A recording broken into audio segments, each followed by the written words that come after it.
Anda menyatakan bahwa peluang indeks harga saham gabungan untuk mencapai 7.800 di akhir tahun ini masih terbuka lebar begitu ya. Nah, tapi mungkin ketika kita membedah satu persatu secara sektoral begitu ya, kira-kira sektor apa saja yang masih sangat prospektif di sisa tahun 2024 ini seperti apa?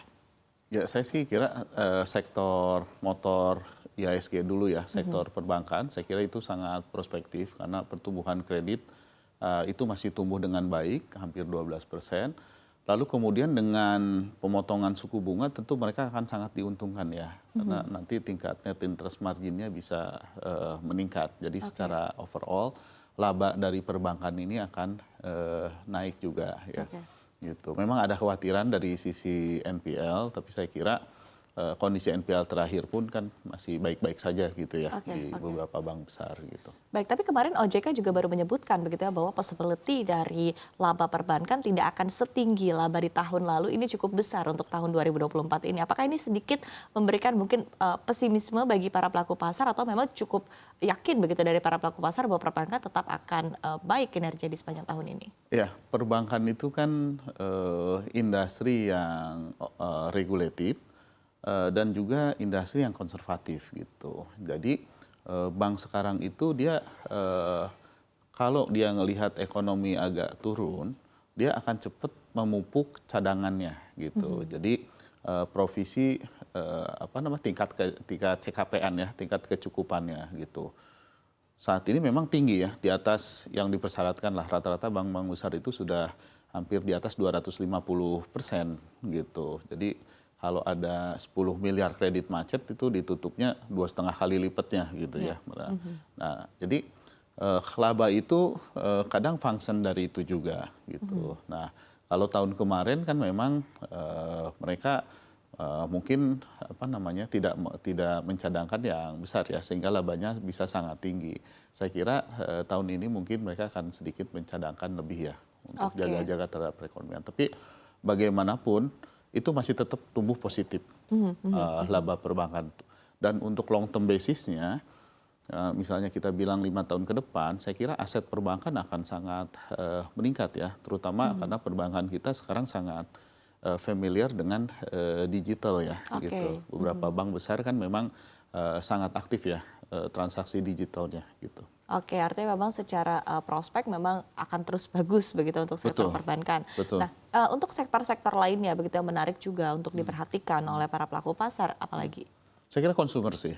Konsumer itu karena saya kira pemerintah tuh akan mengambil functionnya ya, kan pertumbuhan ekonomi itu salah satu function itu kan consumption, lalu kemudian investment, lalu kemudian government spending. Ya, saya kira ada tren government spending akan cukup tinggi ya kan di pemerintahan Pak Prabowo gitu. Sehingga ini akan mendorong industri konsumer sih, saya bilang. Oke, baik. Banyak yang mengatakan juga bahwa sebetulnya sektor consumer ini sebetulnya growth-nya juga sudah terbatas begitu Bapak. Tapi seperti apa Anda menjawab hal ini? Ya, konsumer itu kan kata kuncinya di daya beli masyarakat. Kalau daya beli masyarakatnya meningkat, sektor konsumer akan meningkat juga gitu. Oke, baik. Kita beralih ke sektor lainnya yang juga menjadi favorit ya bagi para pelaku pasar, seperti misalnya komoditas energi begitu ya. Seperti apa begitu melihat tentunya merespon ya pergerakan harga komoditas secara global, kemudian dengan tensi geopolitik, dengan berbagai sentimen yang mempengaruhinya, seperti apa Pak Hanif?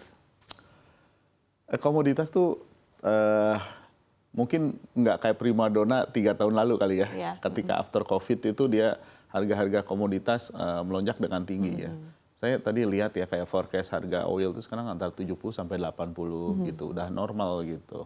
Harga batu bara, nikel dan yang lain-lain juga udah turun di level tertingginya kan. Udah mulai normal lah. Mungkin dia tetap menguntungkan, cuman tidak akan growth seperti tahun-tahun sebelumnya. Gitu. Jadi kalau sekarang itu mungkin margin juga akan mulai turun karena harga komoditasnya yang cukup turun gitu. Meskipun kalau ngelihat valuasi itu kan sangat murah ya, rata-rata valuasi PI di bawah 10, dividen cukup besar gitu ya, cukup royal gitu. Saya kira ke depannya karena harga komoditasnya turun, margin akan turun, sektor komoditas ini less likely akan dipilih untuk dijadikan sebagai apa namanya tuh saham unggulan ya. Oke. Oke, baik. Tapi spesifik mungkin begitu ya, kalau ketika kita berbicara berkaitan dengan sentimen utama ya di sisa tahun 2024, apalagi berkaitan juga dengan domestik. Tadi selain penurunan suku bunga, kemudian juga kita akan mengalami transisi pergantian pemerintahan begitu. Tadi Anda menyampaikan bahwa salah satu sektor yang menarik tadi adalah consumer, kemudian juga perbankan begitu. Tapi di luar dua sektor ini yang cukup menarik begitu ya dengan tadi kombinasi sentimen dari dalam dan juga luar negeri seperti apa? Ya sebenarnya ada sektor yang jadi fasilitas antara perbankan dan konsumer. Itu sektor digital. Oke. Kayak gitu. Nah, kalau di Amerika kenaikan saham-saham di sana itu didominasi oleh kayak Apple, Google, lalu kemudian Microsoft, dan yang paling dahsyatnya kan yang sektor AI-nya, NVIDIA ya, Nvidia itu 70% beneficiary dari AI lah gitu.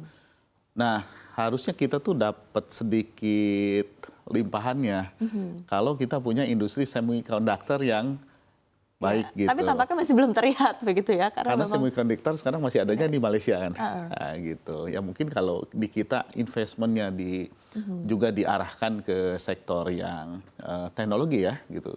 Saya ingat dulu banget tuh sempet Apple katanya mau invest di daerah Banten tuh ya gitu, apa sih namanya, saya lupa nama perusahaannya itu, tapi yang itu yang menyuplai Apple. Jadi saya kira juga mungkin pemerintah harus mulai juga menarik ya, karena kita lihat perkembangan teknologi itu memang semua udah bergerak ke AI sih. Kalau dulu kan awal-awal tahun 80-an IBM pindah ke Microsoft, pindah ke BlackBerry, pindah ke Apple.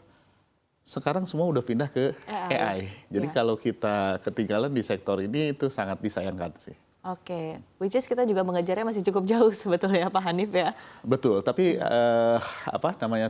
saya kira sudah mulai ada inilah kayak perbankan kan sudah mulai masuk ke digital dan yang lain-lain ya. Cuman mungkin belum seintensif seperti di luar sana sektor AI.